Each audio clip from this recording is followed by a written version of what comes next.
ஆஹா கல்யாணம் அடுத்த வர எபிசோடில் பார்த்தீங்கன்னா ஐஸ்வர்யா வந்து இன்னும் சுயநினைவு திரும்பவே இல்லை. குழந்தை வேற பசியில் அழுதுகிட்டே இருக்குது. அதனால சித்ராதேவி வந்து அங்கே வந்து ஒரு குழந்தைக்கு பால் கொடுத்துட்டு ஒரு அம்மா இருப்பாங்க. அந்த அம்மாட்ட போய் இந்த குழந்தையோட அம்மாவோட இன்னும் நினைவுக்கு வரல, கொஞ்சம் இந்த குழந்தைக்கு நீங்கள் பால் மட்டும் கொடுக்க முடியுமான்னு கேட்கவும், கொடுங்கம்மா இதில் என்ன இருக்குது, நான் தாராளமாக கொடுக்குறேன்னு சொல்லி அந்த ஐஸ்வர்யாவோட குழந்தைய வாங்கி அவங்க வந்து பால் கொடுத்து கூட்டிகிட்டு வருவாங்க.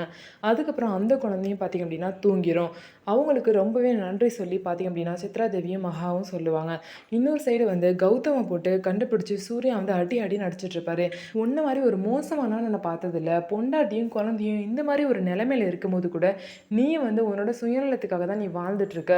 ஒழுங்கு மரியாதையாக வந்து ஹாஸ்பிட்டலில் சைன் போடு, அதுக்கப்புறம் நீ எக்கையோட போய் தொலை அப்படின்னு சொல்லிட்டு சூர்யா வந்து பார்த்திங்க அப்படின்னா கௌதமை ஹாஸ்பிட்டல் கூட்டிகிட்டு போகிறதுக்காக அவரை அடி அடின்னு அடிக்கிறாரு.